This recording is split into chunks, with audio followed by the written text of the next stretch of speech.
Welcome to Primetime, everybody. I'm your host, Hunter Chambliss. I'm joined by my co-host, Chad and Kerri. How's it going, guys?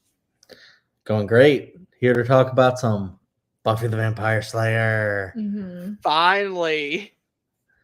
Finally. I'm very excited to get back into Buffy. We are doing Season 6 tier ranking Part 1, which is episodes 1 to episode 11. So how this works, I will bring up the tier list with all 11 episodes from S to C tier, and we will go around talking about, we will each pick an episode, and we decide where it should go on the rankings. Majority rules, you guys.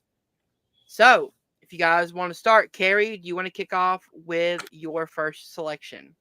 Sure. I'll start off with bargaining part 1. Of course. Yes, the tradition continues.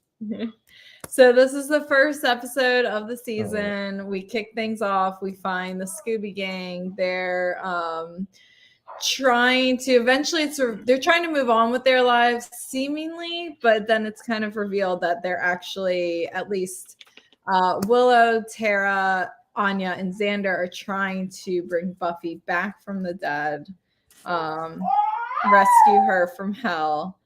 And Giles is leaving, and the Buffy bot is trying to slay and is struggling. So this is a pretty solid opener.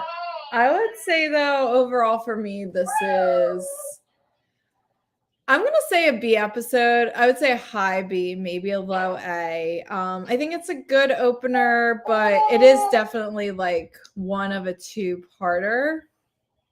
And I don't know. I just, in my opinion, it's not like the best season opener. So, but it's fantastic. I don't know. I'm just trying to find things to say, but I would say B, a B for me. Chad? By the way, Hunter, never mind. You're back. You were frozen for a good while, but now I see you moving. Okay. Yeah, you're good. As an opener, I actually really like this. So I don't know. I don't know how Hunter or Kerri feels necessarily about like this first opening of the season, or the season in general. Obviously, Hunter hasn't seen the back half of the season yet. But I really love season 6 just as a whole. I think it's really goes kind of out there, and it just really I love the character building. I just love a lot of the decisions that are made in it. But I know it's a very divisive season. I think the first episode really kicks off in like a very great way. So for me, I think this is more of an A tier, because I just really like how this kicks off all of the things. Like there's a great Willow arc that we Hunter's still on that track, and I think he's liking that whole arc. And this is where it starts, and I love how we get this spell. I don't love the animal murder. That's my least favorite part of the episode. Yeah. But it is what it is. It's people doing dark magic trying to resurrect Buffy. You got to do what you got to do, I guess. But what? Well, I think it's actually a great way to show how dark the season. Well, and also Willow. Yeah. How far she is willing to go. Yeah, that's true, because back with her and the fishes and the puppies. Yeah. And there's no way fluffy pink sweater Willow would have done that in season 1. Yeah. Where her mom shops for her clothes. But yeah, I love how it begins that arc, and I love that they're all conflicted. They're trying to figure out, like, should we do the spell kind of a deal? Should we mess with that? We did that. We went through that with like Joyce and the ramifications of that, but this is Buffy. Like this, of course we should do this. And I love how they have that kind of dialogue about it. Giles is gone, and so that he's kind of like the voice of reason. He's the adult, and he leaves. And so all the kids now, I mean, they're all adults, but they're all kids too. They're all trying to figure out what to do when 2 of the big leaders are gone, Giles and Buffy. And so now they're trying to figure out, and we see what happened. Well, actually, I don't want to spoil anything. Actually, now that I'm thinking about it, I don't know. What, are you laughing at the baby? So yeah, I love the whole all the stuff with the spell in this episode, and trying to figure out like where the Buffy bot fits in. I think that's a really interesting thing because it's like Buffy's there, but she's not, because the Buffy bot looks like Buffy, but Buffy is gone. And I think that's just a really cool thing as well. To where they're actually kind of building Buffy bot up to be a character that you would feel sorry for in a way. That's so true. Yeah, I like the opener because it's an opener to one of my favorite seasons. And so I'll give it an A. Okay. So we have 1A, 1B. It's on to me.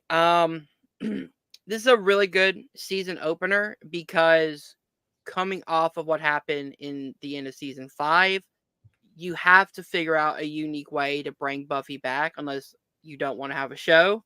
So I like the way they kind of had Willow delve into the deep magic or the dark magic just a little bit to bring Buffy back, and then that starts the whole downward cycle of her arc this season.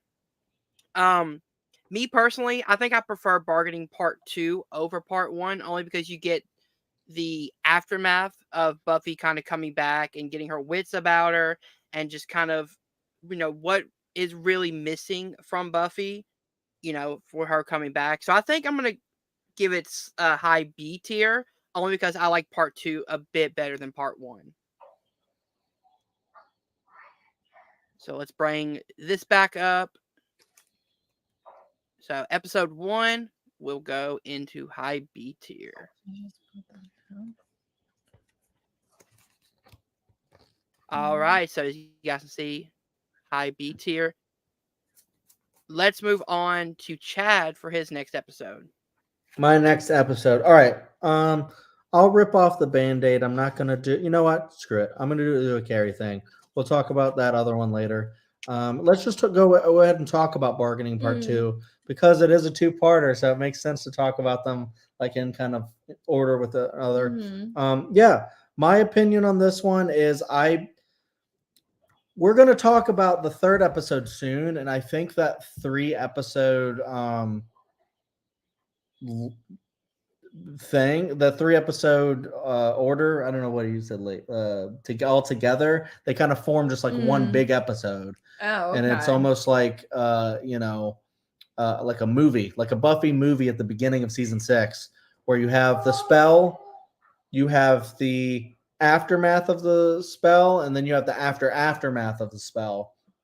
And we'll get to the afterlife soon. But Bargaining Part 2 I really like because it is immediately with Buffy waking up. She wakes up at the end of episode Bargaining Part 1, right? Or at the beginning of I think Part 2? at the end of Part 1. That's what I think too. And it's like really, and then I think you get to see it again at the beginning of Part 2. Yeah. Which is really creepy because the way they do her face and then it creepy. flushes out as such a creepy image. And then to know that she dug out of her grave, and she wanders around, and then now you have the one guy who broke the Buffy bot or whatever, and then found out that there's no Slayer in Sunnydale, and so he goes back, and all the biker demons come. The biker demons. They're trying to take over the town, and it's going into anarchy, and then you get I believe Spike and Dawn on the bike, and Dawn's wearing her helmet, and yeah, you just get a lot of anarchy, and then you have Buffy wandering around, the real Buffy, and no one really knows that it's the real Buffy. And then you have everyone finds out, not Spike, but everyone else, I think, finds out, right? I think Spike finds out in the 3rd episode. Yes. So everyone finds out, and when they find out, they're like, holy shit, Buffy's back, kind of a deal. And it was like really, really cool to see all that happen, like, because they didn't think it worked. And then they finally see her, and then, it's like it worked. And then you have when Dawn finally finds out. Yeah, okay. So Dawn finds out, and then Spike finds out after that. When Dawn finds out, they go back to where they were at the end of season 5 to the tower, and it's almost like Buffy's going to kill herself again because she just doesn't know what to do.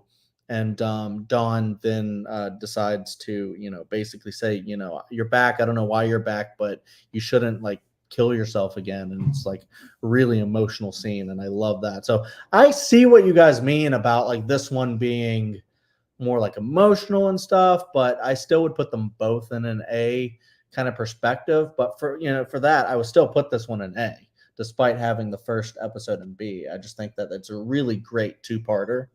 So yeah, but I think this one rules. All right, Kerri, bargaining part 2. Yeah, I'll say A for this one too. I agree with you, Hunter. I think this is the stronger part of the two-parter. The first episode was really just setting this up.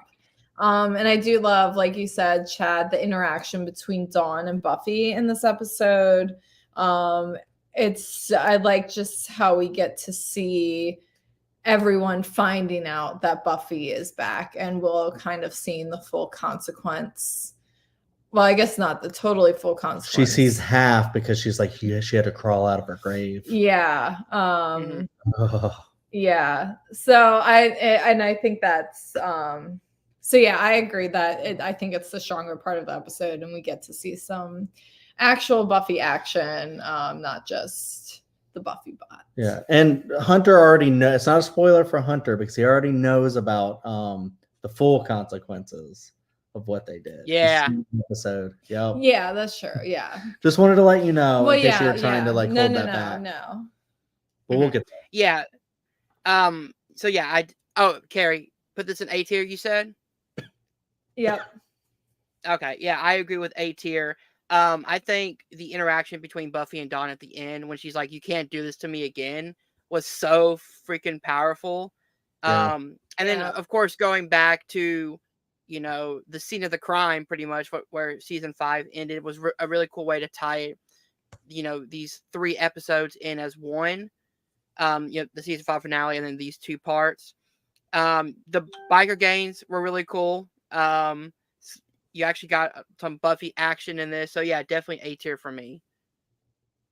So let's move this over to A tier. Boop. All right. So I'm not seeing it that. is. Yeah, I didn't see that either, but it might just be. You're not seeing it? It's a spinning wheel, and now I don't see anything. Maybe keep it up. Or take it out and can you take it out and bring it back in with that? Like keep the tab open, but like take it out of the stream and then like stop sharing and then share it again. Yeah. I just don't like it's fine if we don't see it. I just don't want the audience to I don't think the audience can see it. Yeah.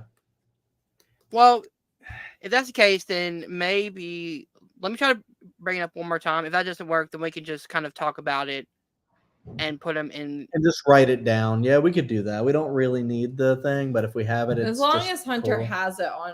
Okay, there it is. Okay, I see it now. Just leave it up. I think that's fine. Right. Yeah. Cool. If we're gonna have to struggle with it, yeah, it's not a big deal. Next episode, we'll find a better way to do this. I just want to try something new. I like how it's just little images from the episode, so Hunter's got to know which one is which. Yeah.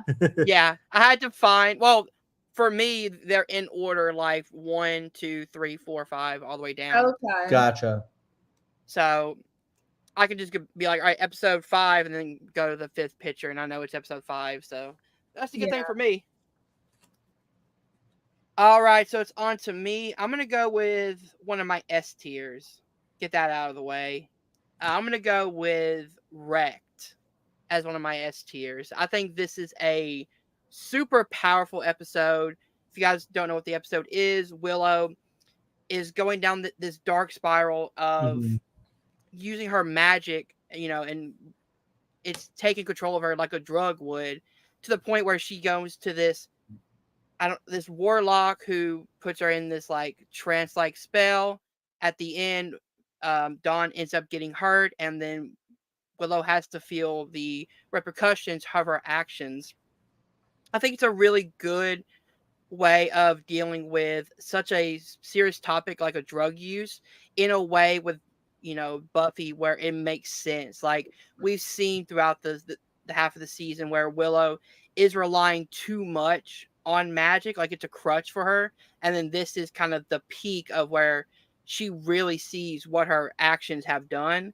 I think the ending is super powerful with Willow kind of crawling on the floor begging for Dawn and Buffy to forgive her, and then really seeing what her family and friends have to go through because of her mistakes. So I'm going Wrecked as my S tier. Chad or Kerri, you guys want to take over? Wrecked is a very good episode, but I have 2 S tiers in mind, and that's not one of them. Wow. But it is definitely an A tier, high A tier. If we were doing 3 S's, I could see it. I definitely could see it, Hunter. I see where you got there because, Willow is the most interesting character in season 6. Everything that they do with her is so interesting from the very beginning, to the end. We don't want to spoil anything there, but she does, have an arc, and it's just very interesting what they do with her character. And I like this part of this Willow roller coaster that we get because it is her rock bottom basically, where she's losing the trust of all her friends, and she's the whole drug metaphor is thing is in effect, and now it's putting people who are in her care like Dawn in harm's way, and she's slowly making Tara lose faith in her, Buffy lose faith in her. Faith's not there to lose faith in her. But no, nothing from Kerri. She's used to me. But yeah, I think this is a great episode.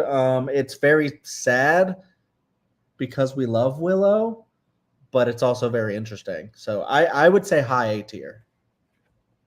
Kerri? Yeah, I'm gonna agree with Chad here. I don't know if I know one of our S tiers is the same. I don't know if the second one is. I have a feeling it is because we're usually pretty aligned. Yeah. Yeah, I'll say high A tier for me. I really don't like Amy's character, and I know you're not supposed to like her. And not now. Not now. You're not at this point. You're not supposed to like her, and this storyline is supposed to be like kind of devastating. I think this is a good point to talk about, and I'll represent the faction of Buffy watchers who, and including Sarah Michelle Gellar, did not like this season. It is very dark. It is the darkest Buffy season that we get. Yeah, season this is 7 one of is pretty dark as well. I think very this dark, is darker slightly.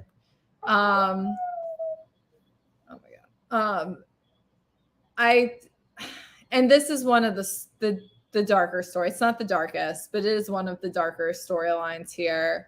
I don't know. For me, I guess I'll admit my S tier episodes are on the lighter side for the most part. In this half of the season, that's not always the case. It's just I don't know. I struggle with this one a lot. I think it's a great metaphor, but it is also like a hit you over the head with it kind of metaphor almost. I don't know. And maybe I don't think that's my problem with it. I can see where you're coming from. I don't know if I agree, but I think it's mostly I don't like Amy. I don't like Rack, and I just don't really. I understand what it represents and it's well crafted, but I just honestly don't enjoy watching this episode a lot. That's completely fair. This actually reminds me of our Talk to Me discussion. Yeah, I know. Season 6 is my Talk to Me, where you guys might not be as high on it as I am, but yeah, I freaking love season 6. It has some great episodes. I'm generally not a season 6 hater, but I also understand, especially in some stuff in the second half of the season, I definitely understand where people are coming from. But do you understand like where someone like me is coming yeah, from? oh yeah, Okay. yeah. That's all I ask, is because I feel like people in the fandom of Buffy like tend to pile on to certain things, like Xander, and like so many people in Buffy groups will just be hating on like one character, and I'm like, no, it's just Really, I love Xander. There's two I things know. specifically that happen at the very end of this season, and I understand why. For some people, it literally they stopped watching the show because of one or both of these things, and I'm interested that. to find out the other thing you're talking about, because I know one thing you're talking about. I don't know the other thing, but once you think about it, you could probably yeah. whisper it. Oh, well, I mean, they both go hand in hand, don't they? No. Okay. You're not thinking of. Then you'll have to whisper it to me. But that one is going to be a very interesting discussion, because I totally see where you and other people are coming from, but I also think it's a really cool like story moment that happened. I think you're thinking. I can't wait to see what you guys are talking about. Hunter, I'm very interested to see, as someone who is new to the show, and we're in a more progressive time. Both of these things actually that happen at the end of the all right, one sec. season. Yeah, so the way they're talking about it gets me super hyped to see the rest of this season, because I'm usually someone who kind of goes against what's the popular option. So hopefully we'll see what happens. It's interesting because I feel like everything that happens in season 6, even though it has a dark edge to it, it makes sense for what Joss wanted to do with the characters in the story. Like, he wanted to shake things up. He wanted to make things edgy. And I feel like he succeeded. It's just sometimes when you do that, you are going to lose people. And I feel like if you're going to take risks and make one of the greatest shows ever made, you're going to have to shake it up. And sometimes you lose people on the way. And that's unfortunate. But, not that those people are wrong. It's just I feel like there's different interpretations. But we can move on. All right. So Wrecked will go into high A tier. Can you guys still see the tier list on the screen? Yeah. I see it. Yeah. Okay, sweet. Let's move back over to Kerri for her next choice. Yeah, I am going to go with the third episode. surprise. Afterlife. I think I'm actually gonna make this my C tier episode. This is the one where they deal with the consequences of the resurrection spell. There's I think they call it a hitchhiker or a piggybacker that came back with Buffy from the other dimension she was in. To me, actually, I just want to make sure that to me, this is a so-so kind of episode. I don't remember. Yeah, a lot of it just is not super memorable to me, except for the very end scene where Buffy is talking with Spike outside the magic box, and she tells him that she was in heaven. That is a very strong scene, and if this makes it up to a higher tier, I wouldn't be mad, because I think that scene on its own is excellent. But I think the episode as a whole for me is a C tier. Yeah. Can I go next on that, Hunter, real quick? Yeah, sure. I just to piggyback off of that, those are some of my favorite moments in Buffy. Are when one character has a sidebar with another character and they reveal something really important that no one else knows. It's like that moment when Xander or Riley reveals to Xander that he doesn't think Buffy loves him, stuff like that. And then right here where, like Kerri said, she tells Spike that she thinks she was in heaven, kind of a deal. That's a fantastic part. But I also love that this is the episode that Spike finds out about Buffy at the beginning of the episode, right? And then he's pissed. No.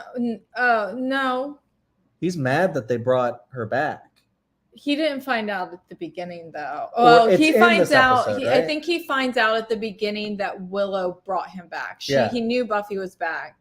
he didn't know how or why. Okay. Mhm. All right. So I didn't remember that distinction. But yeah, regardless, he's mad about it. And he's like, you guys are what the hell? You can't, mess with those kinds of horses and stuff. And I love that Spike of all people, the one that's supposed to be evil, or is the one that's like, talking reason to these stupid kids that messed with primal forces and dark forces and stuff. But then you get the whole thing with there's consequences to everything, and now there's a spirit.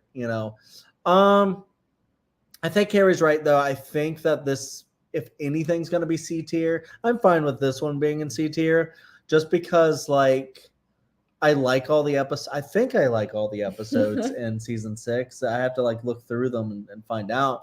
But this one, if you look at it, I don't think there's any reason that you couldn't just not have that spirit thing show up. Because I think all of the consequences are that we find out more consequences in the musical episode, and well, you find them out here. The rest of the characters here, and the rest of the characters find out later, and then so I think there's a way that you don't write that in, and you just have those great moments that we talked about with Spike in the other episode. It's just like a bargaining part 2 is such a great episode, and then the follow-up to this, and it's kind of it's just in the middle. I guess it is kind of it's a setup for the other characters. They think the consequences of this are all finished and everything's fine, and it's not.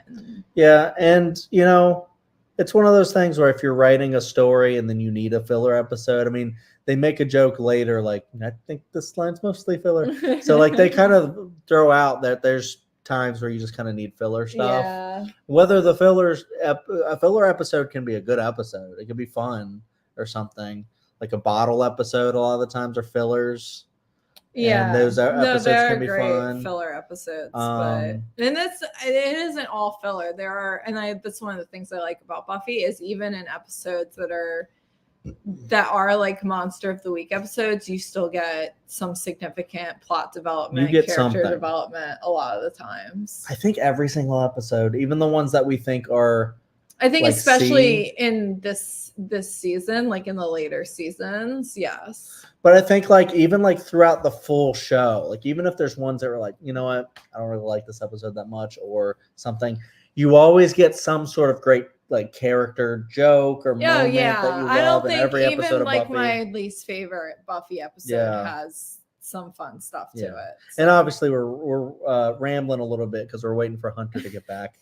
But sorry about that. How do you feel about Afterlife? Me personally, I would put this in low B tier. That's not my C tier episode. Yeah. Only because again, I like that episodes 1, 2, and 3 feel like one continuous story, and that I like the kind of one of the shortcomings of bringing someone back from the dead is that you have to deal with something that travels with the dead. I think that's a really cool way to be there's this kind of freak of the week, there's a demon, but it's tied into bringing Buffy back. Can you guys hear me? Yeah. I thought your freak of the week comment was funny. Sorry. And then, the ending where Buffy tells Spike that she was in heaven and now she comes back and it feels like she's in hell. I like that kind of dynamic of she was happy, she was with her mom, and then they brought her back because they thought that's what she wanted, but then she comes back and she has to fight demons and she has to go, do the same Slayer stuff, and this to her is her hell, which is a really cool kind of dynamic between heaven and hell. I would put it in B tier because there's one episode that I kind of like least. That's okay. I have actually multiple C tiers for this. Chad is looking at me with disgust. Hunter, how did you feel about the entity that they have to make corporeal and everything? I think it was a really cool character design, like jumping from one Oh yeah, body to another, and the way it it's kind of creepy. controlled people. It was very Yeah. creepy. And then there was even like the scene, which I have at the photo down here. If you guys see, it's like there's like a photo where like they all have skeletons in their Oh yeah, photos. Oh that was yeah, actually I So forgot about that. That was really cool. it it's a is really cool. really creepy, like Final Destination, like the Yeah. openings to Final Destination style. I really like that. There's a lot to like about this episode, but it is going into C tier. Let me go ahead and change that out. Boom, pop. All right, we move on to Chad to pick his next episode. All right, I'm gonna go ahead and do my big swing and pop out my first S tier. And I hope this is unanimous because I think it's one of the best episodes of Buffy. Once More with Feeling. Episode 7 is the musical episode. This episode is fantastic. I have a little steel sign that has Once More with Feeling of the musical poster. I love how they change up the opening credits to it. And it's the musical. And legitimately, you know, back in the day, like this could have been like a musical that you throw on like Broadway or something like that. Like I could see that have happened because Joss Whedon knows how to craft a freaking musical. Because this episode, all the songs, fantastic. If you're a Buffy fan and Once More with Feeling comes on, this episode or the album, you're singing along. You just can't help yourself. And I have maybe one time we can do like a reaction video or something, Hunter, and we all sing.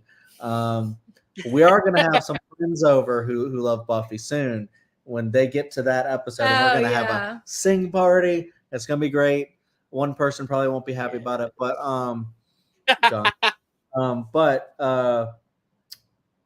I love watching this episode. I love hearing the singing. I love that it's like really silly, like the circumstances.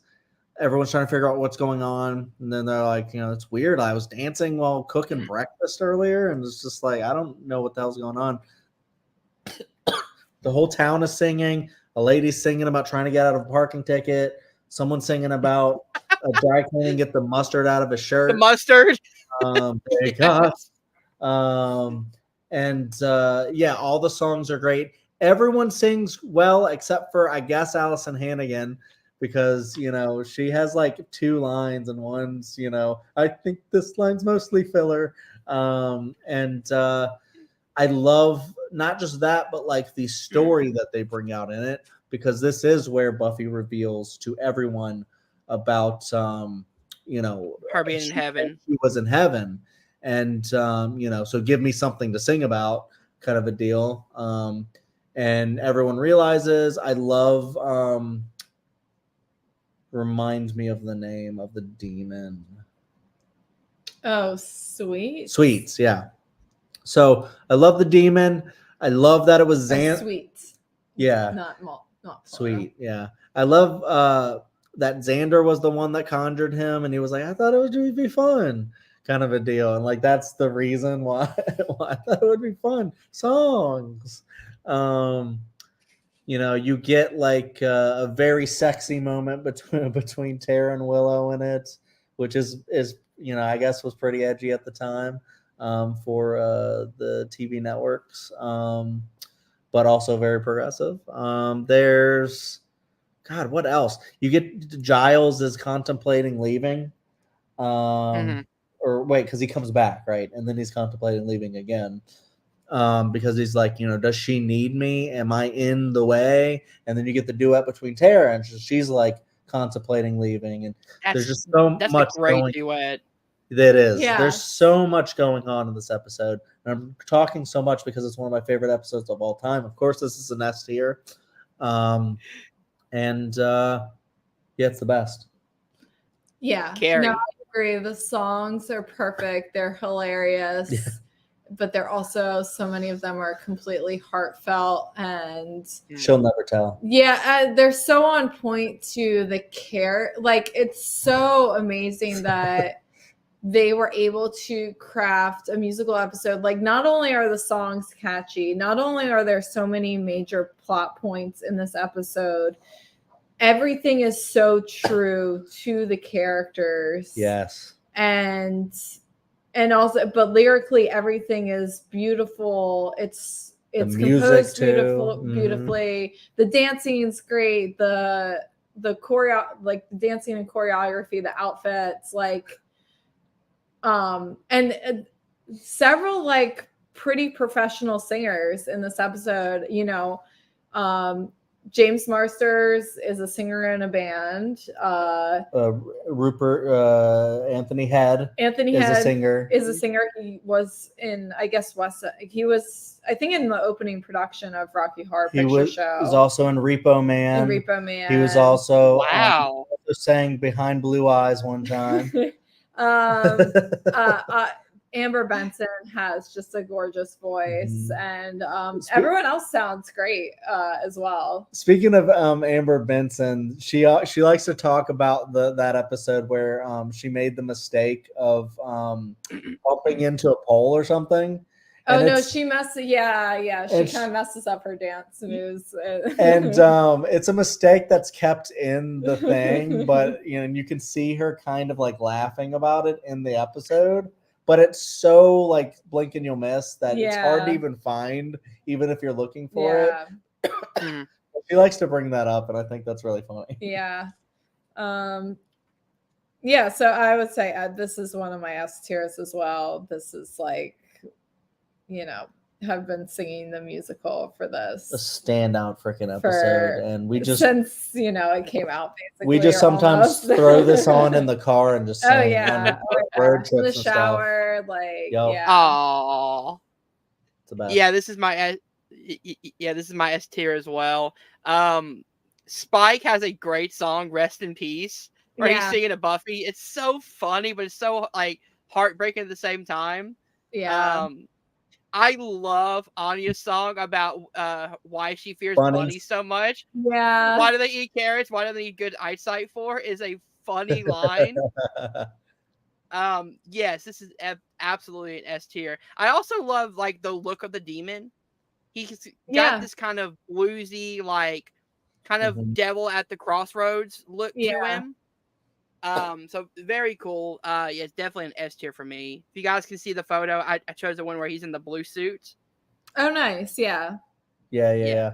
And I love when all of James Marsters' bits where he'll sing and he's like all conflicted. He's like, I want to kill Buffy, but I better help her out.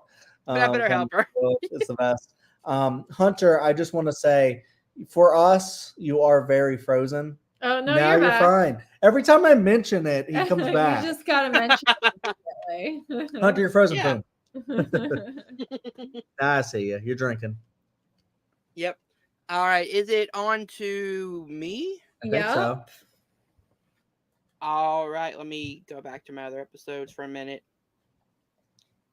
Let's talk about what would have been my C tier. I think you can still say C. You should go for it if you want to. Okay. I'm gonna go with Gone, episode 11. Oh, interesting. Okay. As my C tier, only because you're coming off of Wrecked, which was a very, kind of personal and really what I thought was one of the best episodes. And then this feels kind of like a filler episode. Nothing really happens. You get a lot with the trio. I do not like the Jonathan and the trio characters. Buffy goes invisible, which is kind of fun, but I don't know, something feels off. Like she doesn't feel like Buffy from the previous episode. She feels like she's just kind of having fun with it. She has sex with Spike invisible, which is kind of funny, but I don't know. It feels like an awkward transition to go from Wrecked to this episode, where it's just kind of nothing really happened at the end. Like Jonathan and them escaped, so there's no conclusion to that. It just feels kind of like just a filler episode, in my opinion. All right, I'll go next then. I don't agree that this is a C, but I would throw it into. I'd be fine with a B. I do like this episode because I think like it's just so interesting when like Buffy gets turned invisible. It's almost like you would think like that's a huge problem for her. She hates it, but she actually finds it kind of funny and just goes, "All right, fine. This might as well happen." And she's just kind of like, whoops. She's just kind of like, I don't even really want to be here or be seen anyways. So I might as well just not be here. So I don't know. It kind of like is a interesting metaphor for that. She goes full Marcy Ross in this episode. But yeah, so I'm gonna have to touch on it now because Hunter brought it up. I like the trio, but I understand, especially certain areas that they go later on. It's going to be really interesting to talk about because I know Hunter in a chat was talking about how they're too light for the dark episode. So maybe kind of, and I mean, I might be misquoting you, Hunter, but it is a darker thing that happens with them later on. Like it builds up because it's interesting that like now people say like, right now you don't know what like a big bad could be. Could it be the trio? Could it be something else? Could it be that there is none? And some people say, the bad of season 6 is life because, things are kind of piling on to Buffy and she's trying to figure stuff out. And we'll get into her like looking for jobs and stuff soon. Well, actually, we've already gotten that with, I think, Life Serial, right? Yeah. But the trio, I think, kind of flows into that because it gives us a kind of fun antagonist in the earlier parts. I love how that's just like a group of nerds that are like, we're gonna cause so much chaos, and then they're just like doing annoying shit, and I just think that's really funny a lot of the time. So we'll get to one of the other episodes that they do more annoying stuff, but I like them. I think they're all different too. They have different personalities, not just one hive mind. You mean you like them as villains? Yeah. Okay. Of course. Well, there's one of them that I really like as just a character. Yeah. Okay. I think we're on the same page with one of them. One of them I hate. One of them I'm fine with.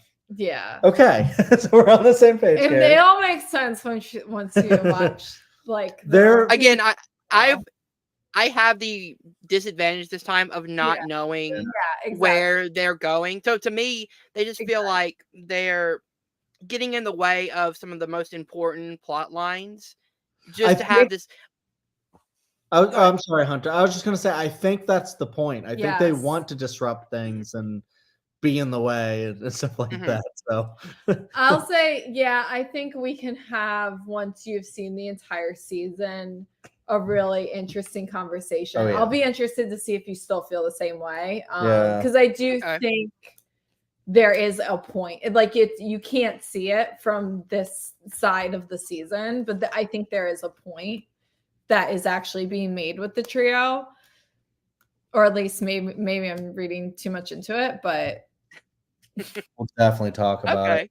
I also just love them like as just like a group of nerds because the conversations they have are just so funny when they're, I don't know if you've seen all these, but they have like a one about like who's the best Bond, and then they're just I don't know. To me, the nerd character is fine, and if they're trying to make him into a bad guy, that's interesting because Jonathan was in previous episodes. I would much rather them kind of make Jonathan more of the bigger threat since we've seen him throughout the series, and then he's like that annoying pest that keeps coming back. Yeah. I think them three, I think it's too much of like this light like nerd talk that Josh Whedon likes to do. Sometimes it works, sometimes it doesn't. I think it doesn't work for me personally thus far. Yeah. I mean, that's fine. That's perfectly fine. I feel like there's probably other people that agree with you. But for me, I like the conversations they have. I like how they're all different. And I like where they all come from. Like Warren from the previous season. And then you have Andrew who's like not important. And then he's like, I'm Tucker's brother. So, you remember He did the he attacked the school with the No, it's the demon dogs. demon dogs, and then I attacked Yeah. the school's play with the flying monkeys. Don't you remember that? And no one's like, I don't know. So sorry if you haven't gotten there. I'm sorry. So I'll say for this episode, I have to agree with Chad. I think this is more of a B for me, just because I think there are some fun moments in this. And I think this is also actually setting up some stuff between Dawn and Buffy.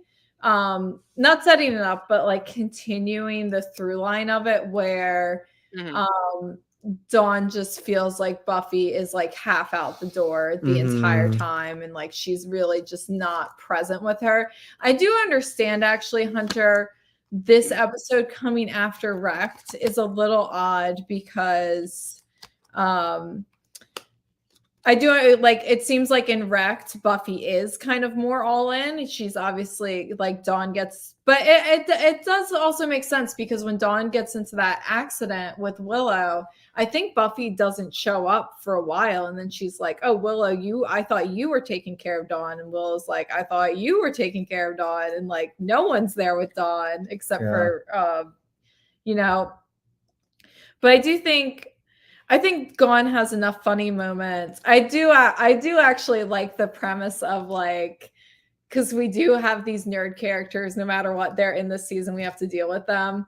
And like, I feel like it is like quintessential, like, someone who has just read like comic book villains that they would try to make a freeze Ray, and I think it's they really bring up Lex Luthor constantly. Yeah, so I think that's kind of fun. I do understand your point though, Hunter, and yeah, this is definitely like beats. I don't think it's the best episode. Yeah, so I do also, because you mentioned the Dawn stuff. I do like how isn't this the one where she tells Dawn like, if you don't start listening to me, they're gonna take you away from me. Yeah. And then she goes and does the all work and no play. Yeah. It's a funny moment too.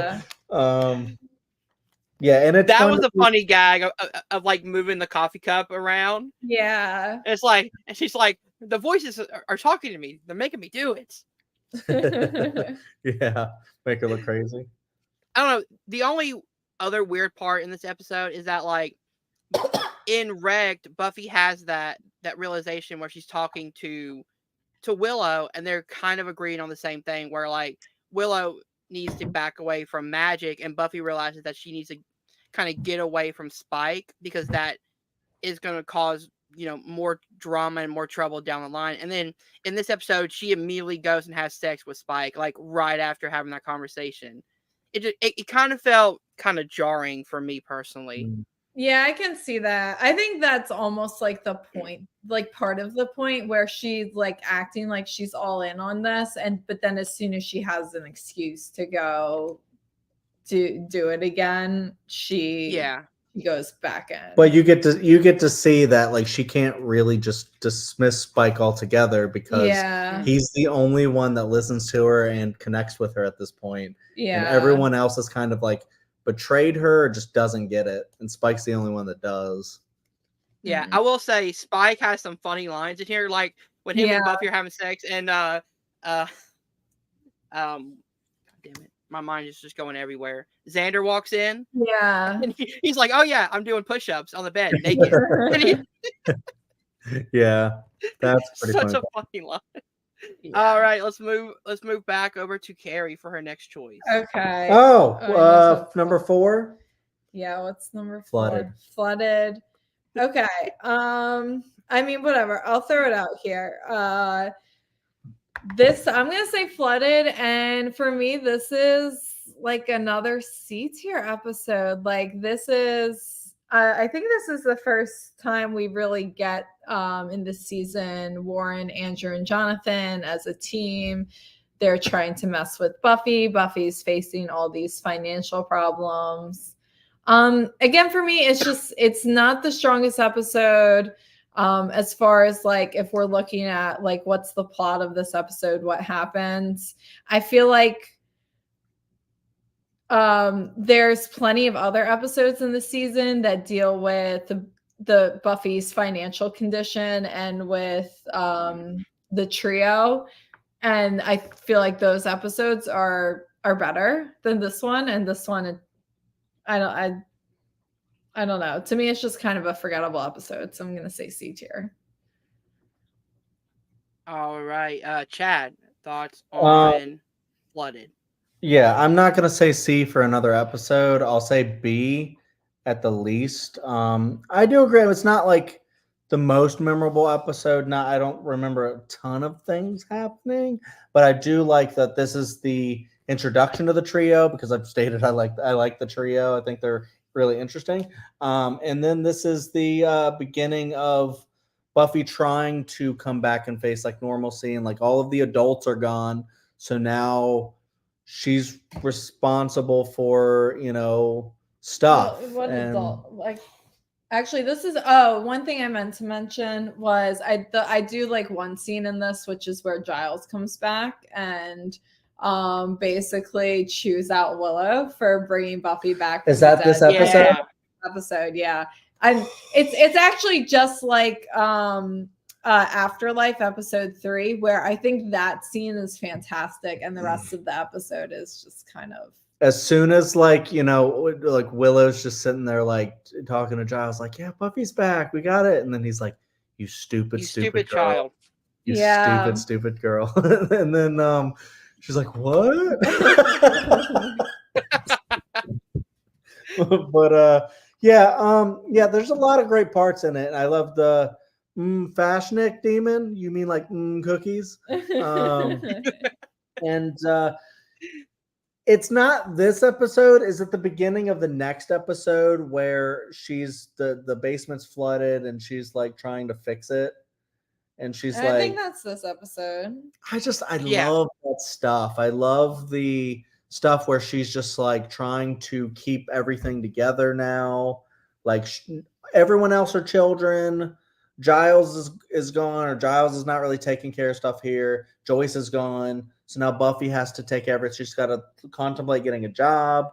Now the basement's flooding, and she's got to worry about that now. Dawn is gonna do well in school and stay under her or whatever. So I don't know. I like it, but I mean I think we're only doing one C tier, so I would say a low B is fine. Yeah, I kind of agree with like if we're not doing another C, then yeah, this is like a lower B for me. I just it feels like it's another filler episode to me. Like there are some stuff that kind of slowly moves forward, but like I think the episode after this does a lot more to not only the main story but also shows Buffy Yeah. as like trying to become an adult better than Yes. this episode does. Agree. So yes, for episode 4, Flooded, I'm going to put it in low B tier. Cool. All right, so we move on to Chad for his next episode. Sure, and I'll just bring up the next one, Life Serial, because I do love this episode. I think this is an A tier though. It's not my S tier, my other S tier. I think it's a high A tier because I think this is where the trio finally showed that they actually like can be kind of a threat, but it's more of an annoyance a lot of the times than it is like something like harrowing that Buffy actually has to like find these guys and like teach them a lesson or anything like that. And it's normally them just messing with her, and she's trying to get different jobs, and each time they make it impossible for her to be able to keep that job. She's always fighting like demons at the construction site, or they're messing with time and they have to talk about evil lint. I think it was evil lint. And then apparently Kerri hates this part, and maybe Hunter too, but I love the mummy hands, or the shot where she's got to get the mummy hand to the customer, and every single thing she does it just doesn't work. Like this mummy, she can't get this mummy hand to this lady, and then there's a guy and he wants a candle. So like, how do I get I'm trying to like make this woman like I guess sleep with me or whatever, and I think she like gives it to him one time. She's like she's not interested or something like that. And then she's always trying to. There's one time where the mummy hand is sitting there with tongs, like clip, clip, clip, clip. And then there's another time where Buffy's just stands in the middle of the shop just crying because she can't like complete this task that lets her stop doing this whole time loop thing. I don't know. I think that sequence is incredible. What else in that? That's pretty much what the episode is. But it also just shows that like Buffy's trying to actually get a job now because slaying doesn't pay. So it should. Yeah. All right. So move on to Kerri for her thoughts on this episode. Yeah, this one I would say this is like a B for me. I think it's actually a good episode, like objectively, but I just can't stand like a lot of the tropes that are in this episode, like the time loop stuff. Surprisingly, usually works for me in a movie just because I think some of the movies that have done it are so well done. But time loop TV episodes, usually some of my least favorite episodes. Like there's an X-Files time loop episode. I hate that episode so much. Wait, which one is that? It's one with the bank robbers or something. Oh, that one's interesting. Oh my God, I hate that. Okay. This one is not too bad because it's actually only like a third of the episode. Yeah. But I also don't like the first part of this episode in the school where time is messed up differently. Like it's going too fast and like, I don't know. I just don't. But there are some funny moments in this episode, which is B tier, more B tier for me. I like how when she goes to the construction site. And then everyone's like, "Oh, you want little Brittany to move these beams?" She just flips Brittany, and then Xander's like, "Come on, guys, give her a chance." And then she picks up the beams. Like, where do you want it? Like, two guys would probably have to pick it up. She picks up with one hand, shows them all, and then they dislike her because she's showing them all up and working too hard. And I also don't like about this episode. Hunter pointed this out when we were talking about this. No one believes Buffy of any of the things that happen in this episode. And I'm like, haven't we already gotten past the point where like in season 4, there was an episode where nobody believed Buffy that her roommate was a demon and then learned their lesson. Like, I feel like we don't need to retread this ground, but I'll let Hunter. Well, just to like rebut that a little bit is like, I mean, this is like also kind of like Xander's job. He's trying to focus on his work and figure out that stuff. It's not just that. It's also the lint thing and like the mummy hand. And what do you mean? Who doesn't believe her about the lint? No one. I don't think anyone believes her about. I don't know. Maybe they do, but it's just I don't know. I do know like Xander does kind of dismiss what she says, but like. He also didn't see it, and then like Buffy just came back from the dead. I don't know. It's a flimsy excuse, but yeah. So to me, like this is a B tier episode. It's not a bad episode. I actually do like how it shows like Buffy trying to decide whether she. What? Oh, sorry. Go ahead. I actually like how it shows that like Buffy is deciding whether she wants to go back to college or whether she wants to, go to work with Xander. The only thing I didn't like was that during the construction scene, the construction fight, you have like 4 workers who saw everything. They weren't knocked out or anything. And no one's going to vouch, hey, this dude just like, started fighting Buffy out of nowhere. Like, one person is fine because then you can say, oh, he got knocked out. But there's like 4 people like in that one area where they all like fight each other and no one's going to say anything to kind of, help Buffy explain the situation. Well, they're mad at her because she's showing them up and they don't want that's fair. Her to, I don't know. I get it. That's fair. But again, it's a really fun episode. But it is like a B tier episode. I do like the scene where Spike and Buffy go to the bar area and they're gambling with kittens. Yeah. Oh no, I don't like that. The kids So- are cute though. I think Buffy rescues them all. Yeah, so. but She it just does. like, I You just love don't like. Clem, even though he likes to No, eat kids. not really. I don't really actually. He's Wow. annoying I because love Clem. he eats kittens. We just forgot That's about fair. that part. I don't. No. I never forget about that stuff. I go, that character's the worst. He's not the worst. All right. So yes, B tier. All right. Is it Chad or is it me? No, it's You, yeah. All right. That- Let me. Just did life cereal. Yes. It just went. That's right. All right. So I'm gonna go with All the Way. That is the 6th episode in this season. This is the kind of Halloween episode where Dawn goes out and meets up with two guys. You know, she pulls the old movie trope of, hey, I'm going to my friend's house, and my friend says she's coming over here to stay, so they kind of sneak out. Classic Which, Dawn. yeah, they bring that up, and I'm like, thank you for bringing that up. That is like a classic movie trope, and they that the two guys that she's with are vampires, and it's just a really fun like Halloween episode. I will say this is probably an A episode for me. I had so much fun with it. I love, the kind of Halloween themed episodes. I think they're really cool, and especially when they could kind of delve deeper into kind of the Halloween season, like with the candies, the kind of costumes and things like that. I think it's really fun. So yeah, A tier episode for me. You guys want to go? That's what Buffy does. Is it has phenomenal Halloween episodes. Yeah. And yeah, this one is really good. I like it's the Dawn dating a vampire kind of thing. I mean, Buffy did it. Why can't Dawn do it? Although she doesn't know What is about with this family, bro? And then yeah, it's very interesting because how they like start out the episode.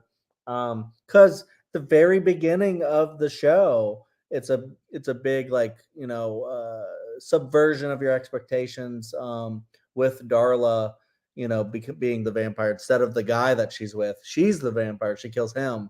And then in this, you think it's the old toy guy. Oh yeah. And he's kind of creepy, and you think he could just be like, "Come here, kitties," got of a deal, and he's like killing the kids or something, or really creepy. Maybe he's putting razor blades in the candy. I don't know, but you think something's going on with this old man, and he's going to end up attacking Dawn and her friend and their boyfriend or their dates. And turns out the boys are vampires. I just think that is a really fun trope, or not trope, twist.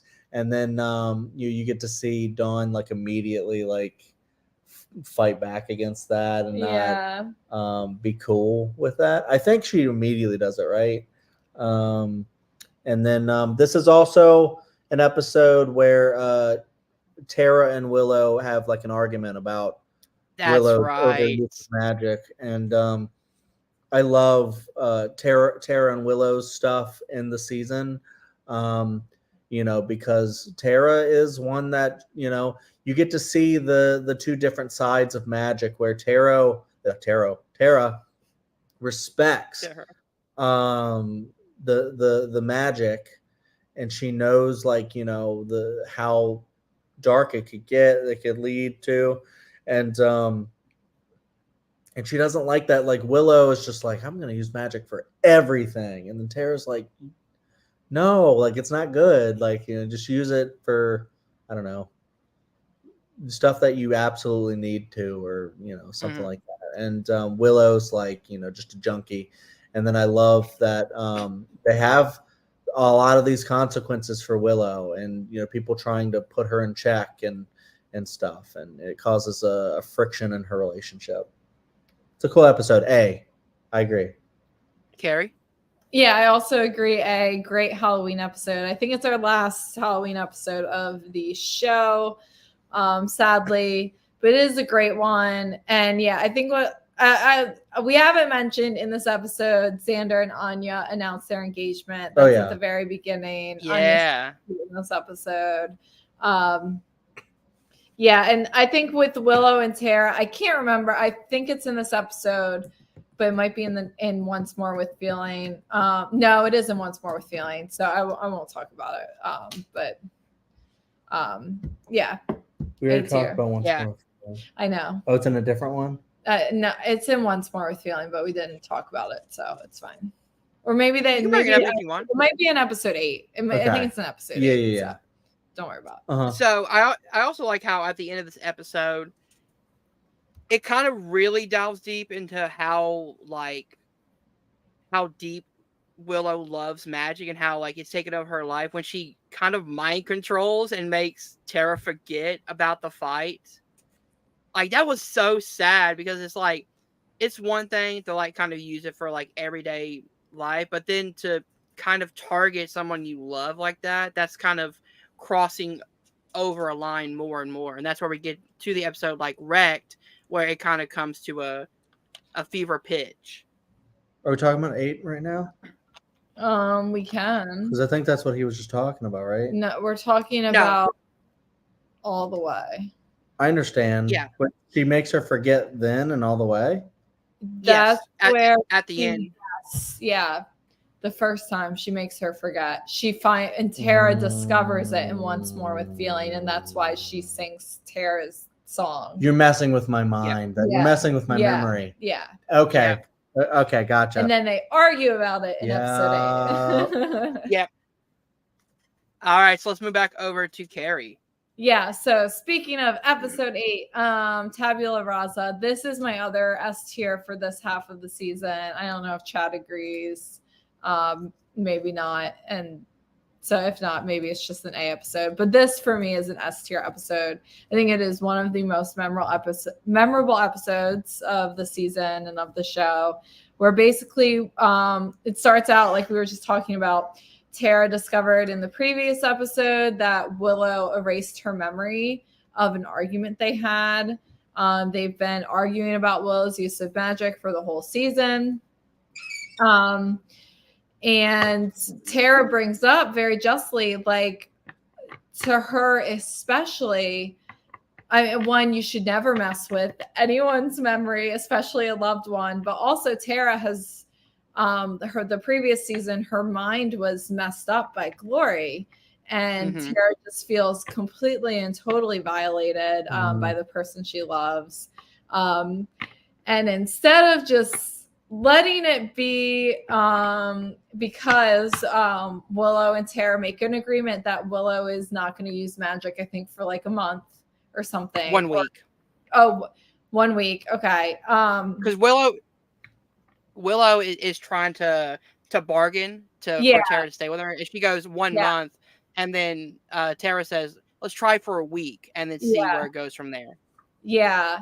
And instead of just doing that, Willow casts another memory altering spell to try to just make Tara forget all about it, digging herself in deeper. And of course, the spell goes wrong. Everyone forgets who they are. They all have amnesia, which makes for some great situational comedy. I think it's hilarious. I love it. Just Anya and the bunnies and Anya and Giles and like Buffy calling herself Joan and like Buffy and Spike and Giles. It's fantastic. It's gold. And then at the end, it sucks. Giles goes back to London. Tara and Willow break up. I mean, there are real consequences in this episode. Stuff doesn't change. It just gets worse for Willow and Tara. And special musical guest, probably one of the very few musical guests who I actually like. Michelle Branch, yeah. And Hunter probably has no idea who Michelle Branch is, but she was like fairly popular at this time. She says goodbye to you. She was probably the only artist that like appeared at the Bronze in Buffy who I knew separately from Buffy. Like I knew who her music was before she was on Buffy. There's like that song and the one time that Willow danced to All the Small Things. Yeah, that's right. Yeah, I love that part. And I love that Buffy ends this episode. She kind of like takes comfort in Spike. She just can't handle the emotion of Giles leaving, and she takes comfort in Spike. And then I do want to talk about, I think actually as an adult watching this episode and once more with feeling, and they wrote Giles out of this season because Anthony Stewart had wanted to be with his family back in England. So that's why they wrote Giles out of this season. I hate I didn't care as when I first watched the show and for a long time, but as an adult, it's like Giles is like, oh, I'm standing in her way. And it's like she, first of all, canonically, she is 21 years. Something like that. Yeah. Not even. Yeah. 19. She's like 21 years old. Her mom has died. She's left alone with her teenage sister. Her friends are living at her house for free, but not paying any of the bills. Willow and Tara, they are not paying any of the bills, apparently. They're just going to school and living in her house. She's expected to work a full-time job, not be able to go back to school, take care of Dawn, also be the Slayer, take on all the household responsibilities. And Giles is like, I'm standing in your way of being an adult. I'm just going to... It's horrible. Please don't take life lessons from like this like series of events. Like, if anything, you gotta learn somehow. She could have used Giles's support like the most during this time. So, and I know they frame it as like, oh well, it's because she came back from the dead and now like she thinks she can just like walk through life without doing anything. But also she is still like very much a kid. I know it's not really framed that way anymore in the show. They're kind of more seen to be like adults. But anyways, a little pet peeve of mine. I got way off topic. And for me, this is an S tier episode. Are you fucking sure? You just went on like a tangent about... Yes, but I still think that episode is great. And I just wish they had... I just wish they had written off Giles in a better way. Like he had some sort of like commitment and he couldn't. Like... I hate that like it's framed as like it's better for Buffy that he's not there or something crazy like that. I don't think that's the case. Sorry, you go ahead. Chad. I never thought about it like that, but like I think like the thing about it is like it just makes sense from like a story perspective.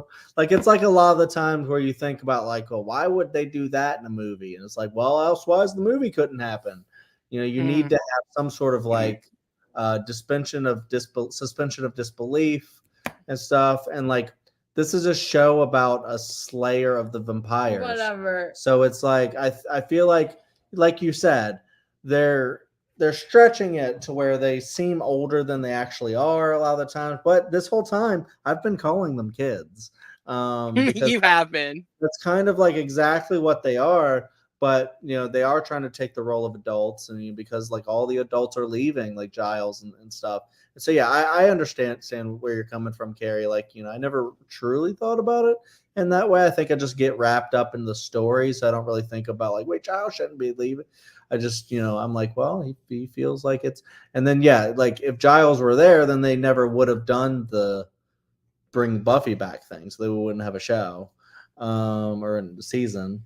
But yeah, Tabula Rasa, C tier.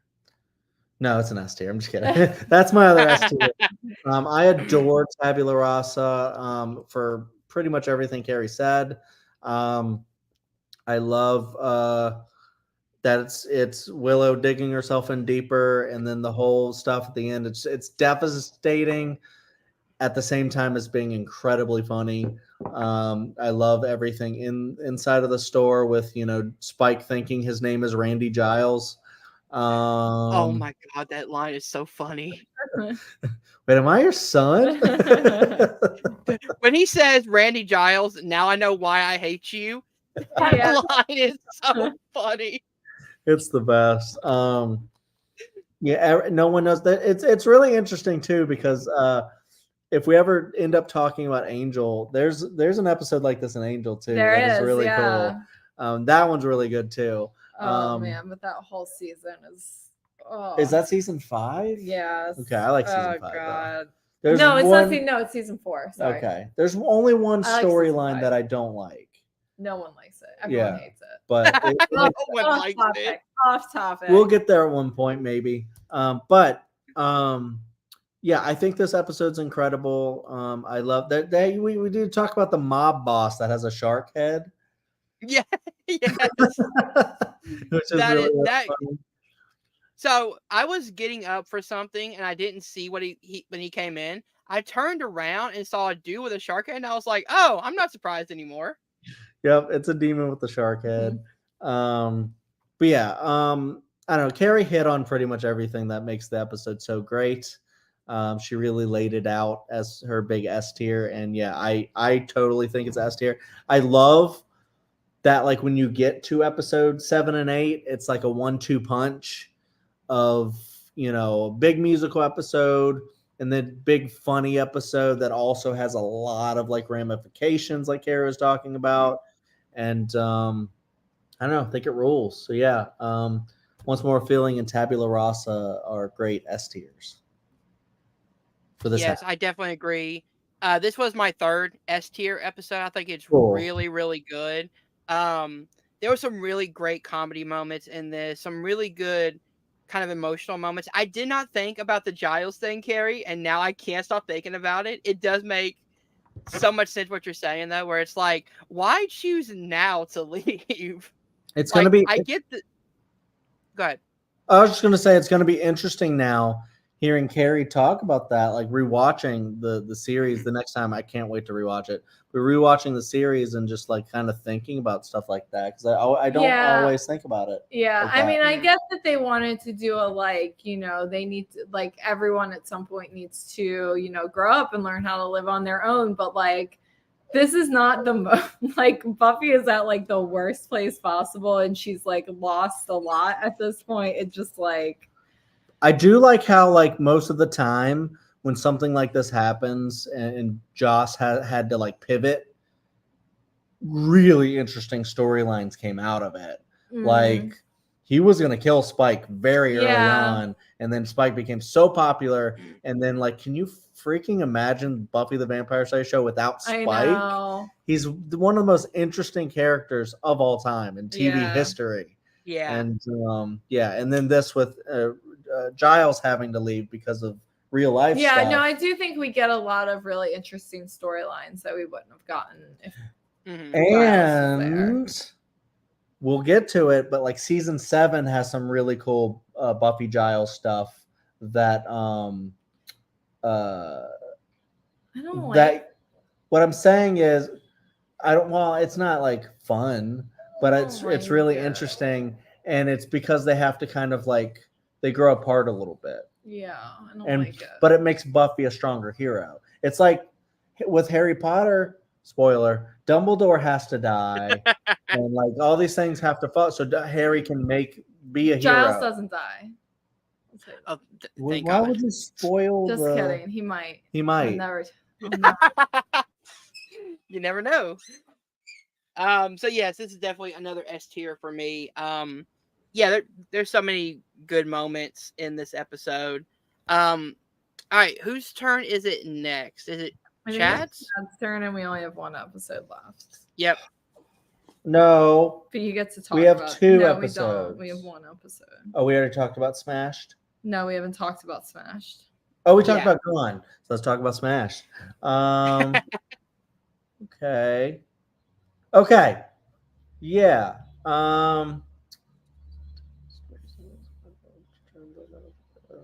Okay. So Willow brings Amy back. They party. And then Spike discovers that he can hurt Buffy. That's essentially it. I'll say B tier for Smashed. This is also the one where it ends with Buffy and Spike like having sex in the house collapses. That house, and it collapses and they break. That's kind of a cool moment. Like 2 really powerful beings having sex and breaking the house.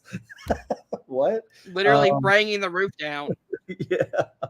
But I don't know. I think adding Amy into the mix of Willow's whole arc is really interesting because Amy becomes a huge enabler for Willow.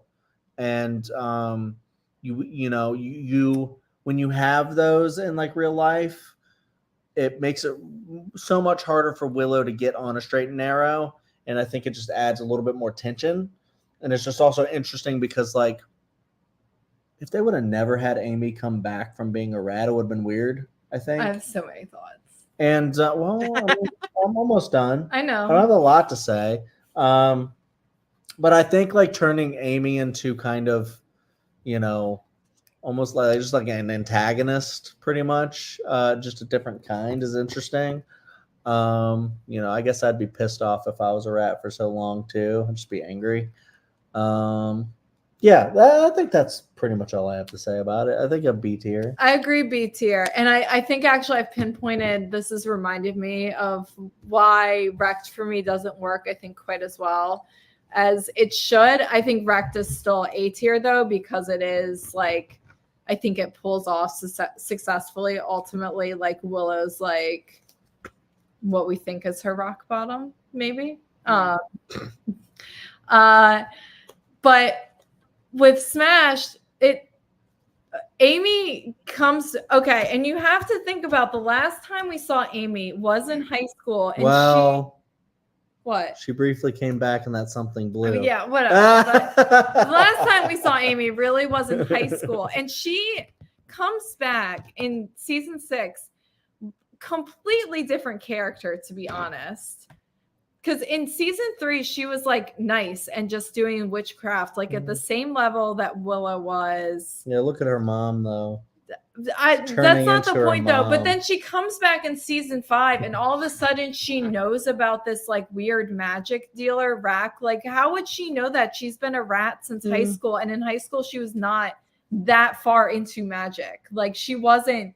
In high school, she was not the character who was going off and getting high in Rack's like little shack. So I don't know. To me, it just doesn't make any kind of logical sense. It's a big plot hole for you. I think it's a big plot hole. They could have done this, I think, more cleanly.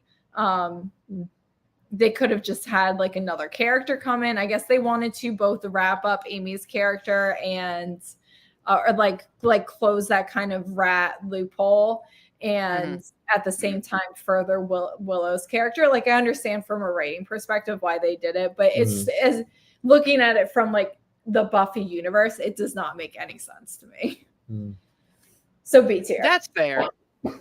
I didn't think about that, but to me, I don't think in Wrecked it is it ever said that Amy has personally went to that character, or has she just heard about it through the Oh, okay. But still, I feel like her personality is just completely different from That's fair. If you were to watch her last episode in season 3 and then this and Wrecked back to back, I think it's a completely different person.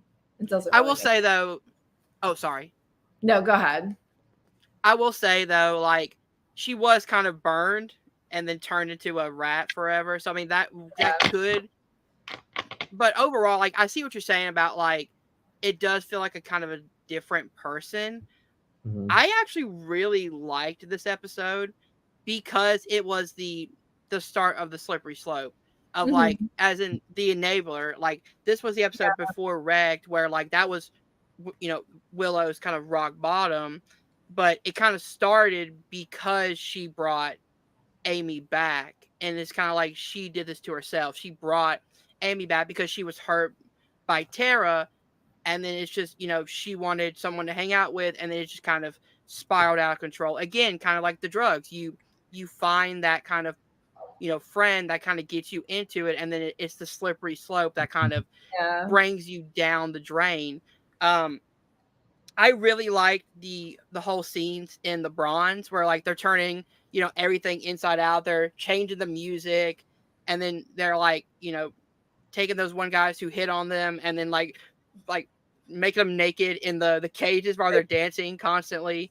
It just shows that kind of like it's small things, but they keep doing it, and it keeps getting worse and worse and worse every time we go back to it. I would put this in A personally, but I do see where you guys are coming from. I don't mind Amy's character as much as you guys do, but I think she plays a part in Willow's kind of rock bottom, that I Yeah. really like this kind of journey that Willow is going through. Yeah, and I think she's just more interesting, I think, than she was in high school. But I totally can see where Carrie's coming from.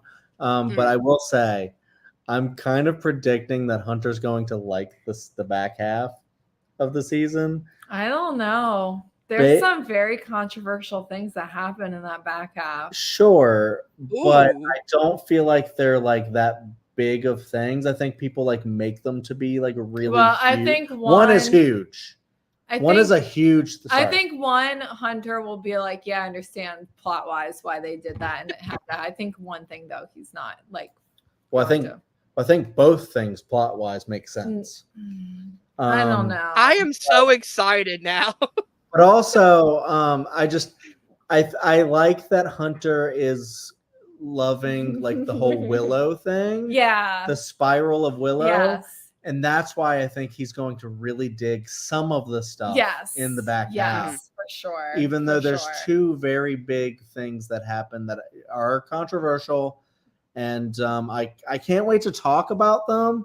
But it's, we will have to talk about them with like sensitivity and like talk about them with, this is that gets me intrigued. We're gonna have to talk about it from a progressive minds talking about this, where if we could separate it from being like what this means to certain people, and then also on another standpoint of how it works in the story and what it leads to and things like that. And it'll be interesting to talk to. I might have to rewatch those episodes just to get that down. It doesn't bother me as much as it does Kerri, I guess. But I don't know. For me, I like when a TV show or movie can delve into very touchy subject matters and do it in a not harmful way. And I think that's what Wrecked and Smash did really well, is that this is Willow's lowest point, but they never make it to where it feels like Willow is being kicked while she's down. I feel like she snaps out of it. Like once Dawn gets hurt, that really hits her and it affects her. It's not where like I was worried that like they were gonna do something where like Buffy just walks off and leaves Willow at the end of Wrecked, which would be understandable, but I'm glad that Buffy was like, no, get up and let me explain to you what you're doing and why it's a bad thing, and not as I'm just going to abandon you so you can just keep doing what you want type thing. Yeah. I can't wait to discuss the back half with you. Yeah, no, there's some parts of it you're really, really going to like. It's so interesting. And like to hear to know where Willow is at this part and to see what's coming. It's so fun. I'm so excited for you to see it. I'm kind of scared now. Thanks, guys. So like it is kind of scary to be honest. Like you get to watch all this for the first time. You don't know what's gonna happen. That's so fun. Like oh yeah. I am really enjoying this journey though. Like I'm glad I gave it a shot and I've like gone on this journey. Yeah. Because go ahead. Because this is a show that like I was kind of interested in. Like I heard a lot of great things about it, but it wasn't until this show that I was like, well, now I have to watch it because I have a video to do. And now I just kind of enjoy watching it. I love that. I love that we could bring you to it because it's a very special show to us. Like we're together because of the show pretty much. And we just love it so much. We need to watch it more together. Yeah. I love the last time we did it was before we moved, and now we got to watch it together again soon. And we watched episodes, but we didn't watch like the whole thing together. Yeah. And once we did, and it was so fun. But yeah, season 6 is one of big swings. And there's some really big swings coming, and you either love it or you don't. And I love it. I just think it's so bold. I think so. I like this season as a whole. I do think this is our season though with the most B tier episodes. I don't know if I think it is. No, but I mean, I don't think we've ever put this many episodes. Well, B tier. from my perspective, I don't think some of the B tier episodes should be there. Okay. But Well, you said B for most of those ones that are in the B tier. all right, maybe in the front half. I think in the latter half, I'd have to Maybe in the look latter half, it's better. and see. But I don't know. You might be right. I just think I like the big moments so much. There are some great big moments. Yeah. That yeah. Yeah. I'm a fan. Yeah, so I'll bring up the thing one more time so you guys can see what our Yeah. breakdown look like. Can you guys see it? Yeah. Yeah, usually I feel like our A and B tier, like the amount of episodes is usually switched, and like. I mean, it's not my fault. No, I'm not saying it's your fault. I just think this is, especially this first half of the season, is just a little. They were still trying to figure out, what they were going to do, and like I think they had to be fair. A lot of this is on me though, because I didn't like the Jonathan and the trio thing. No, I mean I agreed with you, Hunter. I think on all of these. I'm not like blaming you for like your opinion or anything like that. I'm just like saying like I'm different over here, but like also like Kerri makes a good point because they did change the showrunner, so there is some stuff. But then Joss is like and they changed the network. UPN. Yeah. Joss is like. Yeah. Mm-hmm. Joss is like I think like mad genius, like brilliance is all over it too. But he's not the showrunner anymore. But a lot of this is Joss is doing. Like some of the I think Hunter, you pointed this out. There are filler episodes here, and I think the filler episodes, especially in this first half of the season, the filler episodes are very filler. They're not like where in past seasons the filler episodes have been like fun or memorable in some way. That really makes them like more like A tier. I think a lot of these are like really filler episodes. I don't know if I really agree with that because I know because a lot of them just kind of string together as it's like a continuous story that's being told. Yeah. And there's not like this episode is this thing. Maybe I just don't like this story. Maybe because like it's like not each episode has like a central monster of the week that you can glom onto. So it's harder to remember everything that happened in a specific episode. But like also you can clearly tell, especially with Willow, that like there is a continuous thing that they're building too. So there's some planning going on, but I can see where you're saying like maybe they didn't have enough to fill each episode with, actual character development and stuff like that. I don't know. But I love most of it. So I love this season right now. Well, I like this season right now. There are some stuff that like, I don't like as much, but if you guys have said that the trio does get better and they have kind of a more story arc going forward. They get really interesting. We didn't say they get better. Well, it depends on what you mean by get better.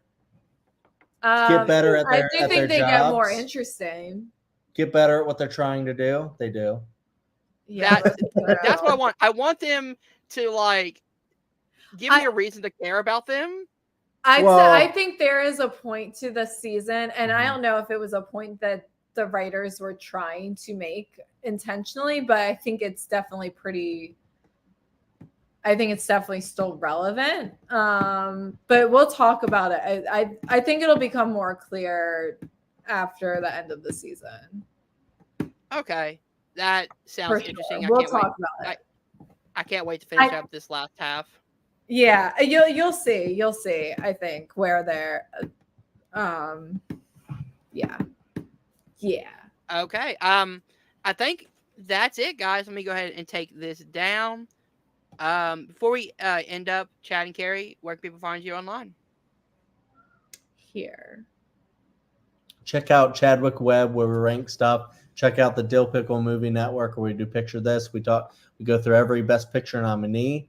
And there's a lot of fun stuff over there. Check out the other stuff on this channel where we just talk a lot of horror stuff. We're going to do brackets soon again. This was fun. Let's do more Buffy soon. Yes, I plan to. Hopefully I can finish the season by next week. And then next episode we can do part 2. I think because a lot of these episodes, especially like the few episodes at the end, all really string together as like a central thing that's happening. You're going to be able to fly right through it. Like at a certain point, you're not going to want to stop. It's almost like when you're playing a video game and they're like, "Wow, this One is more round. This is no." They're like, "This is the last mission before like the story just doesn't stop until the end." So, yeah. Ooh, okay, I can't wait. All right, guys. Oh, sorry. If you did enjoy this, hit the like button, subscribe to Nerd Entertainment Network down below. Thank you guys for watching. We'll see you guys soon. Peace.